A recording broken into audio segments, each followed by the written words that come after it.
O elétron foi descoberto por Thomson no final do século XIX.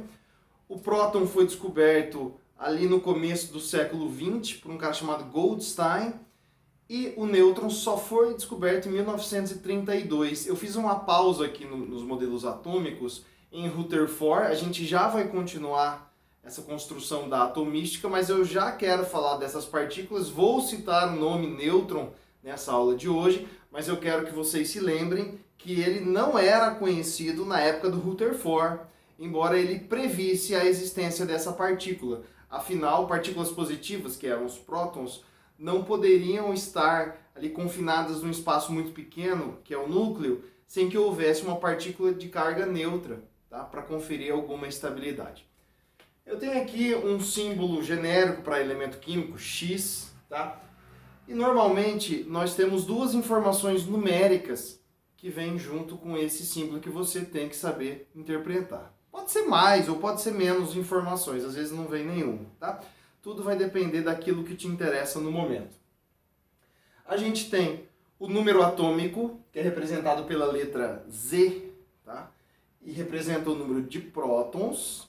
E a gente tem o número de massa, que representa a soma de prótons e nêutrons. Primeira coisa, não tente generalizar assim, ó, o número atômico sempre vem embaixo à esquerda, o número de massa sempre vem em cima à direita. Isso não existe. Não existe padronização. O número atômico pode vir embaixo, em cima, à direita, em qualquer lugar, tá? Infelizmente não existe essa padronização. Como é que você vai reconhecer um e outro, então? É muito simples, né? Se o número atômico só representa prótons e o número de massa tem prótons mais nêutrons, quer dizer que o número atômico nunca vai ser maior do que o número de massa. Ele sempre é menor ou, no máximo, igual. Tem um caso, por exemplo, o hidrogênio, um dos isótopos, ou seja, uma das formas naturais do hidrogênio na natureza, não tem nêutrons, tá? Então, o número de massa dele é justamente igual ao número atômico. Só uma coisinha, número atômico começa com A, mas aqui é a letra Z, tá? Infelizmente não deu certo na nossa língua. O que começa com A aqui seria o número de massa, beleza? Toma esse cuidado, então. Muito bem. Quando a gente vai lá resolver questões a respeito disso, porque isso não vai ser uma questão em si para vocês. Isso aqui vai ser uma ferramenta para fazer outras coisas, né, dentro de outros conteúdos. Mas, por exemplo, uma situação que tinha dado ali o lítio, 3 e 7 são os números dele. O que eu disse? O menor sempre será o número atômico, Z. Portanto, o maior número de massa. Beleza. Por definição, o número atômico é a mesma coisa que o número de prótons. Número atômico 3, número de prótons 3. Beleza. Número de nêutrons, como que eu encontro? Ah, tem uma formulinha, mano. Vamos lá, vamos simplificar a sua vida. O número de nêutrons nada mais é do que o resultado da subtração. Maior menos o menor. 7 menos 3. Joga na fórmula, vai dar também. Número de nêutrons, 4. Repare que eu não falei de elétrons. Tá? Eu não mostrei elétrons nessa definição que eu usei aqui. Mas o número de elétrons é igual ao número de prótons em átomos neutros. Vamos fazer uma pausa. Está respondido, é 3. Gente, fazer isso aqui é a coisa mais fácil do mundo. Tá? Não é, assim, não tem dificuldade nenhuma mesmo. Tá certo? Entender isso aqui não significa nada. Você tem que entender o que vem depois. O significado conceitual de tudo isso daqui, a importância. Então vamos lá, vamos falar sobre isso. Primeiro, o número atômico é extremamente importante. E por que ele é importante? Porque ele é o que define um elemento químico. Muito bem. O lítio só é lítio porque ele tem número atômico 3. Porque ele tem 3 prótons na sua composição. Porque se ele tivesse 4, ele seria outro elemento. Se ele tivesse 2, ele seria outro elemento, tá? Então, o RG, a identidade, o que define um elemento químico é o número atômico, tá? O número de prótons é a grandeza mais importante. Não para as propriedades, mas para a identidade de um átomo. É o que vai definir ele como sendo de um ou de outro elemento químico, tá? Então é importantíssimo a gente ter essa questão aqui bem definida. Número atômico é a identidade de um átomo. É o que vai encaixar ele como sendo um determinado elemento químico. O que isso significa? Significa que o lítio ele pode ter mais ou menos do que 4 nêutrons. Ele vai continuar sendo lítio desde que ele tenha 3 prótons. O lítio pode perder ou pode ganhar elétrons. É mais comum que ele perca, a gente vai estudar isso já já. Se ele continuar tendo 3 prótons, ele continua sendo lítio. Não interessa o que eu faço com nêutrons, não interessa o que eu faço com elétrons, a identidade dele está baseada no número de prótons. Essa é a importância do número atômico. Fazer isso é fácil, entender esse conceito é mais importante. Beleza? Por que o número de prótons é igual ao número de elétrons? E aqui tem uma consideração importante. Lembra que o Thomson, a gente falou sobre o modelo atômico dele, uma das coisas que eu ressaltei que seria importante é que ele disse que o átomo seria eletricamente neutro. O Thomson é aquele do átomo esférico, que seria uma carga positiva, cheia de cargas negativas ali no seu interior, né? Que a gente chama de modelo de pudim de passas, ou do panetone, que é mais comum aqui pra gente no Brasil, né? Então, por que ele inventou essa história de cargas? Né? Porque ele sabia que existiam cargas, né? A natureza elétrica da matéria era uma realidade, né? Foi uma constatação dos estudos prévios à sua época, então ele precisava colocar o conceito de carga dentro da estrutura do átomo. Muito bem. Só que ele sabia que tinha carga, mas ele também sabia que a natureza, que o átomo, né, qualquer tipo de matéria, seria eletricamente neutro.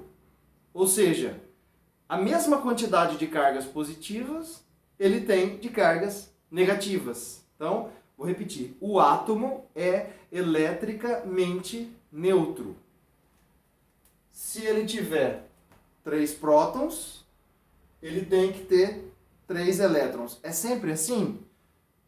Aí que você tem que tomar cuidado. Quando eu estiver falando de átomo, usar a palavra átomo, você já pode inferir que ele é eletricamente neutro.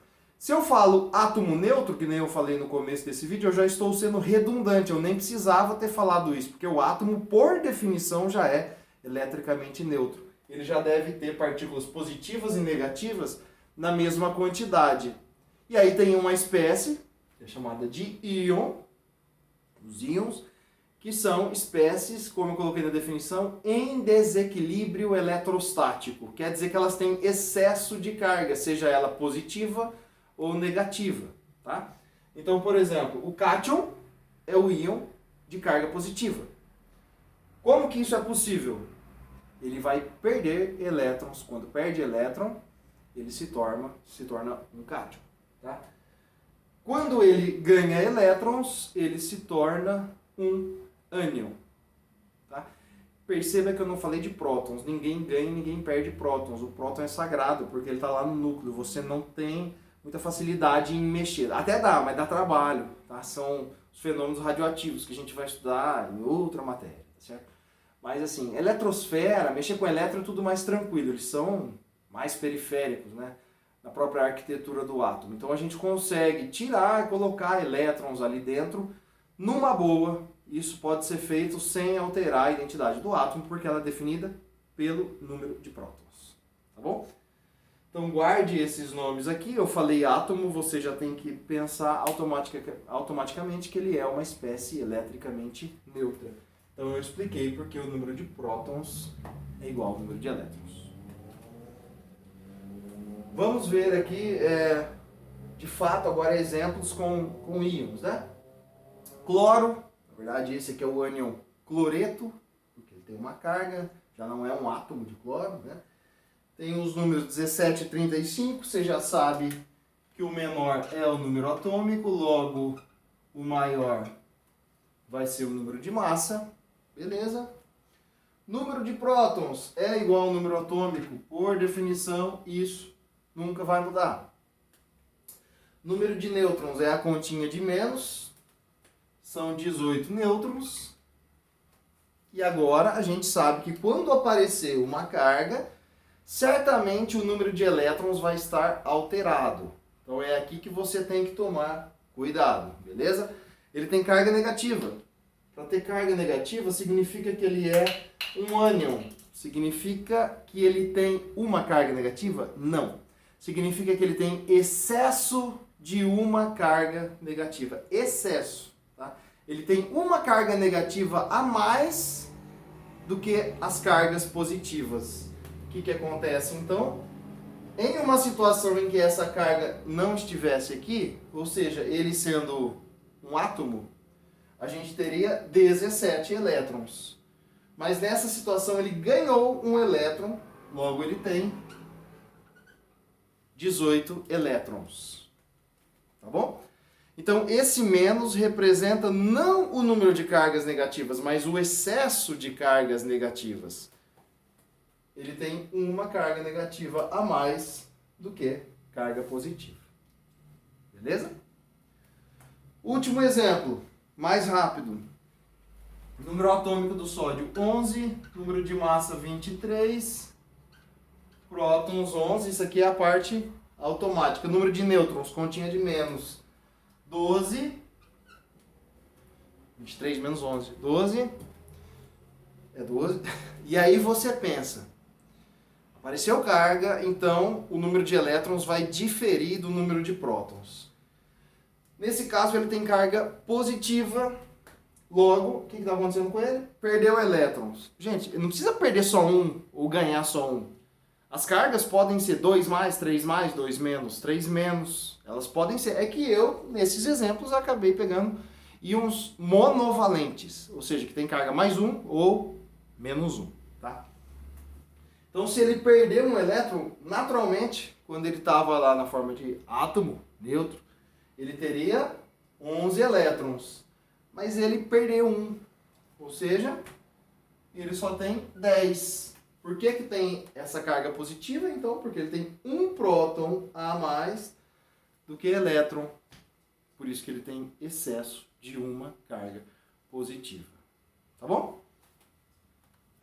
Ó, exemplos aqui para vocês, só para não ficar nesse mais um, menos um, eu coloquei um exemplo do ferro, um cátion trivalente, tem carga 3+, e o enxofre, que é um ânion bivalente ou divalente, tem carga 2-. Façam esses exemplos e a gente tira as dúvidas durante o atendimento, mas eu acho que não vai ter dificuldade.